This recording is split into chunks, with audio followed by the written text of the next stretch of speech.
When you picture Thanksgiving, what comes to mind? Probably a big golden turkey, right? Some pumpkin pie? Well, there's so much more to it.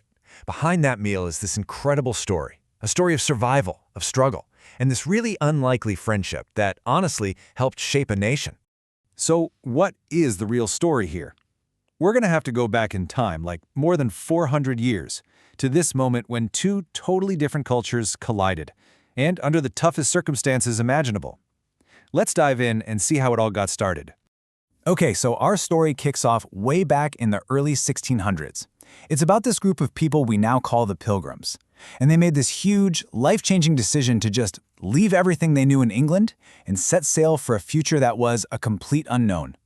And you have to ask, why would they do that? Well, the reasons were pretty intense and super personal. Back in England, the king had this rule. Everybody had to follow his church, no exceptions. If you didn't, you could be fined, thrown in prison, or even worse, just for what you believed. On top of that, so many people were living in deep poverty. There just wasn't enough land or jobs to go around. So this idea of a new world, well, it sounded like their one and only shot at a better life. So in 1620, you've got 102 people packed onto the Mayflower. And this ship, it was small, it was never designed for a journey this long or this dangerous. For 66 days, think about that, over 2 months, it was just grueling. They were fighting off huge storms, rampant sickness, just holding on. And when they finally saw land, it was already November. The brutal winter was setting in. One of the Pilgrims actually wrote about it, calling the ocean a wilderness of waves. I mean, doesn't that just paint a picture? It perfectly captures the absolute terror and the constant not knowing they must have felt just out there, surrounded by this massive, stormy sea. And you'd think the worst was over when they got to land, right? Nope. The hardship was just beginning. That first winter, it was just brutal. They had no real shelter, hardly any food, and they were facing this freezing cold they were totally unprepared for. The result was just devastating. Nearly half of them died. Half. It's just a staggering number. So after that just horrific winter, the people who survived had a whole new problem. How do we even live here? This is a land we know nothing about. But this is where the story takes a really important turn. It's the beginning of a very unlikely and absolutely critical alliance. I mean, the contrast couldn't be more clear. On one side, you've got the Pilgrims. They're struggling, they don't know the land, their crops are failing. And on the other side, you have the Wampanoag people, the indigenous nation that have been living and thriving on this very land for generations. We're talking thousands of years of deep knowledge. And their leader, Chief Massasoit, he actually saw a path forward here, a chance for peace. And the absolute key to making any of this work was one man, Squanto. His personal story is just incredible. He had actually been kidnapped and taken to Europe years before, so he learned to speak English. He was the one person who could translate. And even after everything he'd been through, he made the choice to become this crucial bridge between these two worlds. And here's the amazing part. Squanto didn't just translate words. He basically translated survival. He taught them these incredibly practical life-saving skills. Things like how to plant corn, which was a vital crop. He even showed them how to use fish as fertilizer to make the soil richer. He pointed out which plants were safe to eat, how to fish in the rivers. I mean, this knowledge was literally the difference between life and death for the Pilgrims.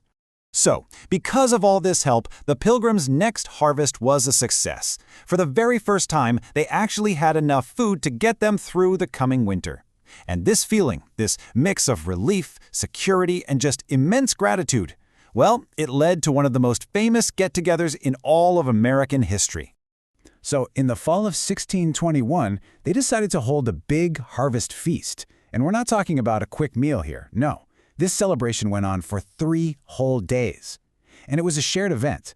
Chief Massasoit was there with almost 90 of his men, and they even brought food to contribute. Okay, so what was actually on the menu? You've got to forget everything you picture on a modern Thanksgiving table. The real menu was stuff from the harvest: corn, beans, squash. The Wampanoag brought deer and other wild birds. There was fish and shellfish from the local rivers. And here's a fun fact for you. They didn't have ovens, so sorry to burst your bubble, but there was definitely no pumpkin pie. But honestly, the food wasn't even the most important part. The real point, the true significance, was just the act of coming together. They played games, they showed off their different skills, they found ways to connect even with the language barrier. It was this really rare and beautiful moment of mutual respect, of shared humanity. Now, you might think that First Feast kicked off an annual tradition right away, but it didn't, not even close. It actually took more than 200 years for this one-off local event to become the national holiday we celebrate today. So how did that happen? Well, after that 1621 feast, the idea of having a day of Thanksgiving kind of started to catch on, but just as a local thing, mostly in New England. But it took a really, really long time to go national. We're talking 1863, that's over 240 years later, before it was officially declared a holiday for the whole country.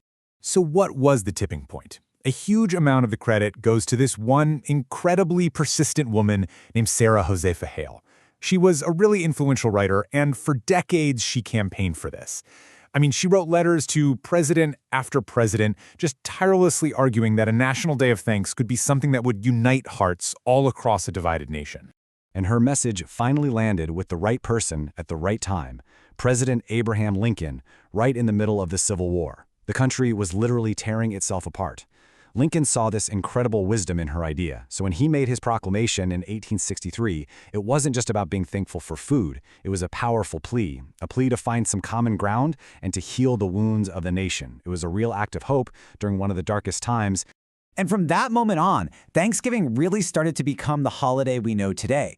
It became this mix of history, new traditions, and, of course, a lot of different perspectives.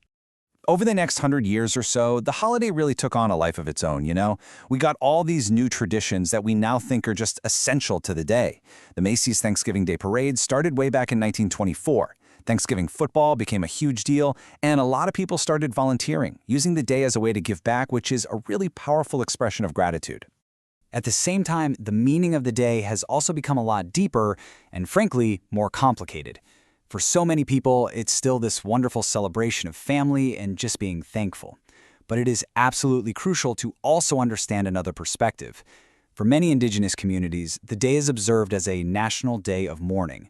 It's a somber day of reflection, a day to remember the incredible loss and the hardship that came with colonization.